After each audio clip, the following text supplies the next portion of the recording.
Earlier today, Israeli Prime Minister Benjamin Netanyahu addressed the U.S. Congress about the Iranian nuke situation, sending a clear message that Obama's persistence in negotiating with the rogue regime is futile. But that, my friends, is exactly what could happen if the deal now being negotiated is accepted by Iran. That deal will not prevent Iran from developing nuclear weapons. It would all but guarantee that Iran gets those weapons, lots of them. Obama's been trying to reach a deal with the Iranian government on the Iranian nuclear program for some time now.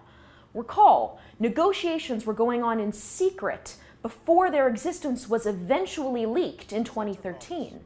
He's extended talks twice past the original deadline set over a year ago, and each time he makes more and more concessions because he's so desperate to sign an agreement. If you ask me, one would be forgiven in thinking that Obama is perfectly willing to let Iran go nuclear. Now, to be clear, Iran says its interest in enriching uranium is completely civilian, for electricity, and they have no interest in nuclear weapons. But let's not forget, Iran has vast oil and gas reserves. They're not energy poor. So are we all to believe that their nuclear efforts thus far have been for electricity? I think not. In the latest round of proposals, not a single nuclear facility would be demolished. Not one. There are thousands of centrifuges spinning to enrich uranium, and none would be destroyed. If Iran decides at any point to break its agreement, it could get those centrifuges back to working on a weapons program in no time. And I'd be remiss to not mention the fact that as these negotiations have been going on, Iran's been actively expanding its nuclear infrastructure, announcing 2 new nuclear plants just a few weeks ago. How they found the time between sponsoring terrorism, globally propping up Assad in Syria, or staging mock attacks on a simulated U.S. aircraft carrier is beyond me. Now, to add to all of this, any and all restrictions put on the Iranian regime to halt it from actively pursuing the bomb would be lifted after 10 years. That's right, Obama will lift the boot of heavy economic sanctions off the Iranians' throat today, and Iran will promise not to do anything for only 10 years. A more powerful Iran will be free to pursue the bomb after as little as a decade, and that's if they don't secretly work around the agreement in the meantime. See, the Israelis are terrified, and rightly so. The Iranian mullahs talk openly of destroying Israel, the only democracy in the region and America's longtime ally. But let's not also be naive. Iran is a threat to far more than just Israel. If they get the bomb, they'll be the strongest country in the region. Make no mistake, Iran won't hesitate to use its nuclear status to strong-arm other countries in the strategically crucial, energy-rich Middle East. Will Sunni Muslim regimes respond by going nuclear as well?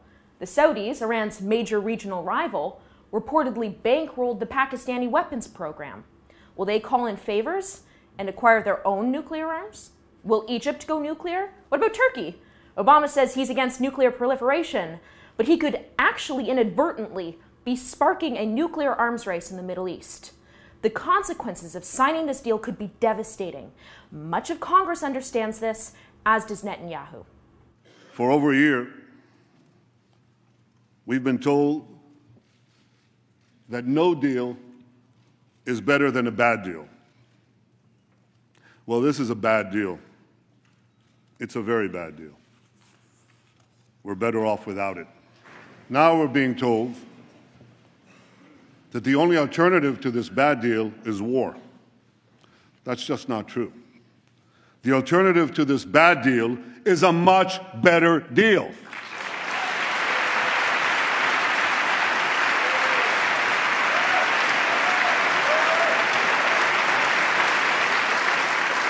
Obama is so desperate to sign a deal, any deal, even if it's a bad deal, that he's willing to make compromises on everything. Obama sat by quietly when Iranians, desperate for democracy, rose up against the mullahs in the 2009 Green Revolution protests. He's treated Russia with kid gloves because he wanted Putin to be a willing partner in reaching a deal with Iran. And now he's seemingly willing to sign a deal with a historically untrustworthy regime that lasts only a decade? Hope and change. Hope for the theocratic dictators in Tehran, and change for the worse for the rest of us. Luckily for Obama, he'll be busy making millions on the speaker's circuit and hanging out with his celebrity dilettante friends when the mullahs inevitably get the bomb. But what do I know? I don't have a Nobel Peace Prize.